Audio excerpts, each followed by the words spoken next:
नमस्कार and I welcome you all to world affairs. मैं हूं प्रशांत धवन। नाउ रिसेंटली आप सब लोगों ने सुना होगा कि एक बहुत ही इंटरेस्टिंग न्यूज़ सामने आई है।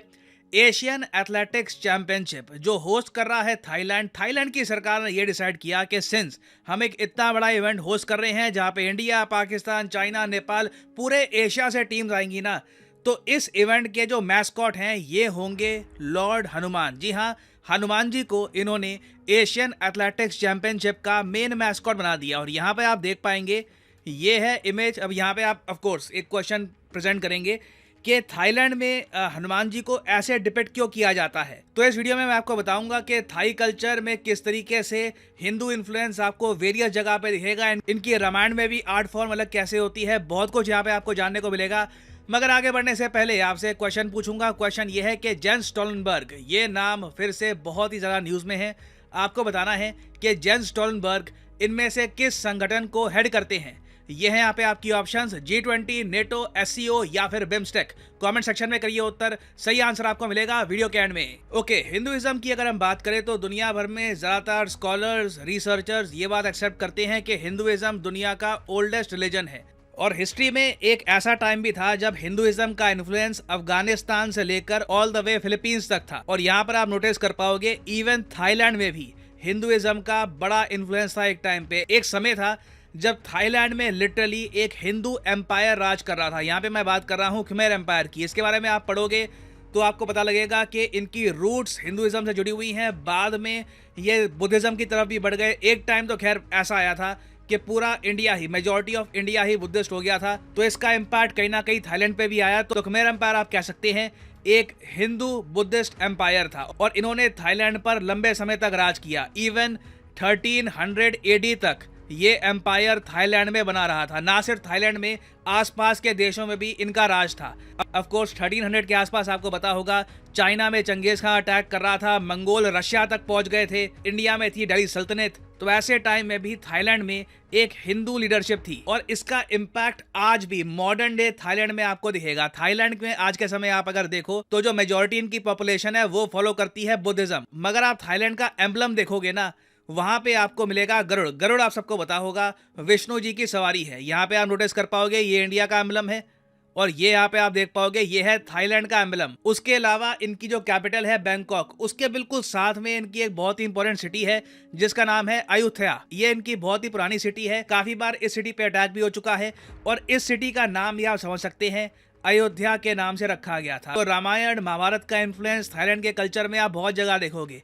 इवन फॉर एग्जांपल यहाँ पे आप देख पाओगे जब इंडिया में महाभारत पर एक रीमेक सीरीज बनी थी, उसको भी थाईलैंड के लोगों ने बहुत पसंद किया था। थाईलैंड में ये सीरीज डब हुई थी और आप लोग जान के हैरान होंगे जब इस सीरीज के जो एक्टर्स थे ये थाईलैंड में गए प्रमोशन के लिए, सीरीज की प्रमोशन के लिए, उनका ऐसा भव्य वेलकम किया गया। इतने सारे फैंस वेट कर रहे थे सीरीज का। और उसके अलावा यहाँ पे आप देख पाओगे ये है थाईलैंड की रामायण आर्ट। इस तरीके से आप कह लीजिए साउथ ईस्ट एशियन कल्चर में ये रामायण को प्रेजेंट करते हैं। एक्चुअली ये अपने यहाँ अपने देश में रामायण को रामायण कहते भी नहीं है, इनके यहाँ अलग ये लोग वर्ड यूज करते हैं, ये कहते हैं रामाकियन। और ये थाईलैंड ने एक्सेप्ट कर रखा है एज देयर एपिक। तो सिंस इस कंट्री पर हिंदुइज्म का इतना बड़ा इन्फ्लुएंस है, इवन दो कंट्री की जो मेजॉरिटी पॉपुलेशन है ये बुद्धिज्म फॉलो करती है, तो जब इनको एशियन एथलेटिक्स चैंपियनशिप होस्ट करने का मौका मिला तो इन्होंने होस्ट भी बनाया लॉर्ड हनुमान को। और वैसे मैं हल्का सा आपको बता दूं एशियन एथलेटिक्स चैंपियनशिप के बारे में। सिंस ये एथलेटिक्स चैंपियनशिप है, यहाँ पे आपको फुटबॉल, हॉकी, उसके अलावा इवन क्रिकेट ये सब नहीं मिलेंगे। यहाँ पर प्राइमरली फोकस होगा ट्रैक एंड फील्ड स्पोर्ट्स पर, मतलब के भागना, जंप करना, थ्रोइंग इवेंट्स, इसी की बहुत सारी वेरिएशन आपको मिल जाएगी।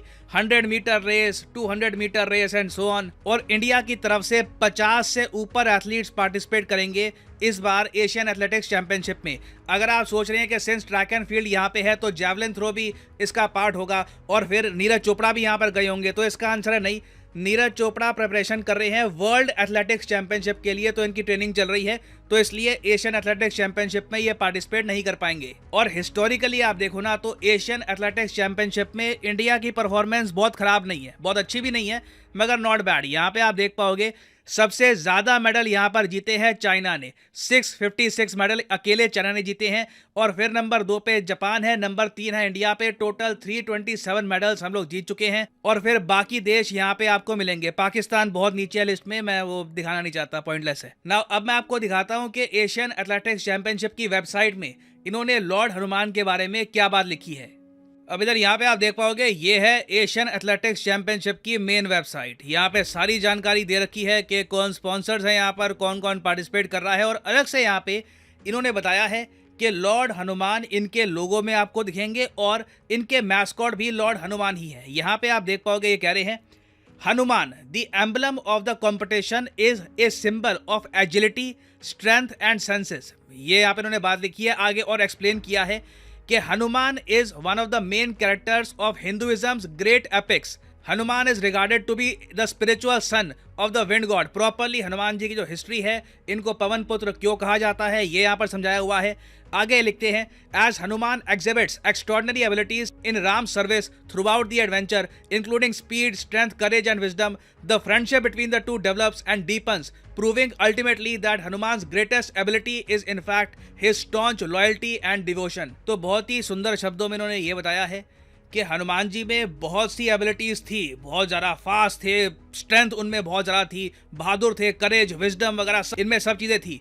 मगर इनकी सबसे ग्रेटेस्ट एबिलिटी थी कि ये लॉयल थे और डिवोशन था इनका प्रॉपर लॉर्ड राम के प्रति। तो बहुत ही ब्यूटीफुल वर्ड्स यूज़ किए गए हैं। और आगे ये भी ऐड किया कि जो एशियन एथलेटिक्स चैंपियनशिप का लोगो है ना, ये इंडिकेट करता है अपने पार्टिसिपेटिंग एथलीट्स को कि skill, team work, dedication, sportsmanship, ये सब एबिलिटीज अपने अंदर भी लाओ। तो लिटरली ये कह रहे हैं कि जो एथलीट्स हैं, पार्टिसिपेटिंग एथलीट्स, ये बहुत कुछ सीख सकते हैं लॉर्ड हनुमान से।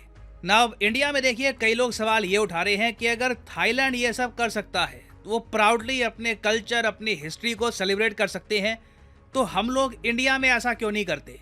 इंडिया में जो स्पोर्टिंग इवेंट्स होते हैं, वहाँ पे आप देखोगे ज़्यादातर जो हमारे मैस्कॉट होते हैं, उनका कोई बहुत ज़्यादा गहरा रिलेशन नहीं होता हमारे कल्चर से। फॉर एग्जांपल 2010 में जो कॉमनवेल्थ गेम्स हुए थे, तो वहाँ पे मैस्कॉट ये था, ये आर्बिट्रेरी टाइगर है, इसको एक नाम दे दिया गया शेरा, जबकि टाइगर है तो शेर क्यों कहोगे आप। बट एनीवे, तो क्वेश्चन यहाँ पर ये उठता है कि जब बाकी कंट्रीज ये सब कर रहे हैं, तो इंडिया में हमें ऐसा क्यों नहीं करना चाहिए। तो यहाँ पे सिंपली मैं आपसे पूछूंगा एक क्वेश्चन, सिंस ये सोशल मीडिया पे क्वेश्चन और डिस्कशन काफ़ी हो रहा है आज के समय, कि इंडिया में कल को स्पोर्टिंग इवेंट्स होते हैं, तो हमारे यहाँ देखिए हिंदुइज्म में इतने सारे एग्जाम्पल्स आपको दिखते हैं जिनसे एथलीट्स इंस्पिरेशन ले सकते हैं, उन्हें हम लोगो मैस्कॉट में इंक्लूड क्यों नहीं करते। तो लिखेगा इसके बारे में कमेंट सेक्शन में, आपके हिसाब से ऐसा करना चाहिए, नहीं करना चाहिए। आप एक आर्ग्यूमेंट ये भी दे सकते हैं कि इंडिया में देखिए लॉर्ड हनुमान को पूजा जाता है, he is a literal God, तो ऐसा ना लगे कि हम अपना जो रिलीजन है ये प्रमोट कर रहे हैं, जबकि थाईलैंड में लॉर्ड हनुमान की कल्चरल वैल्यू ज़्यादा है, वहाँ पे उनको पूजा नहीं जाता है इतना, मंदिर आपको लॉर्ड हनुमान के इतने नहीं मिलेंगे,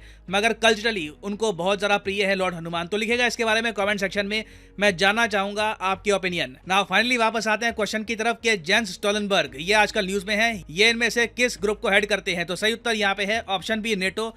10 साल से ये आर्मी नेटो चला रहा है और अभी भी इनका सक्सेसर नेटो नहीं ढूंढ पा रहा, तो इसलिए 1 साल का एक्सटेंशन मिल चुका है जेंस स्टोलनबर्ग को। 11 साल तक ये नेटो को लीड करेंगे। और हाँ, आप लोगों के लिए एक इंपॉर्टेंट इन्फॉर्मेशन, अनअकैडमी के कोर्सेज में एक ह्यूज प्राइस ड्रॉप हुआ है 50% का। चाहे आप यूपीएससी, एसएससी, बैंक किसी भी एग्जाम की तैयारी कर रहे हैं, 50% आपको प्राइस ड्रॉप मिलेगा। तो फॉर एग्जांपल लेट्स से आप परचेज करना चाहते हैं यूपीएससी का कोर्स, आप लाइफ में एक बार प्रॉपरली चाहते हैं कि यूपीएससी एग्जाम के लिए आप प्रिपेयर करें, तो कमेंट सेक्शन में जाइए, यहाँ पे आपको मिलेगा आइकॉनिक कॉम्बो का कोर्स। यहाँ पे आप ये कोर्स कर सकते हैं परचेज, बट जो प्राइसेस यहाँ पर लिखे हैं ये पे करने की ज़रूरत नहीं है। सिंपली यहाँ पर कोड डालिए PD10 और प्राइसेस गिरना स्टार्ट हो जाएंगे and you will be able to save a lot of money. अगर आपके पास अभी टाइम है 2-3 साल का, आप चाहते हैं कि 2024-25 के आसपास आप एक प्रॉपर अटेम्प्ट दें यूपीएससी का, तो जो 36 महीने का कोर्स है ये भी आप कर सकते हैं purchase. This will help you completely in your UPSC preparation, prelims, mains, optional, तीनों आप प्रिपेयर कर सकते हैं with this course. So use the code PD10 and save money. इसी नोट के साथ यह है वीडियो कांत। Thank you for listening and as always God bless you all.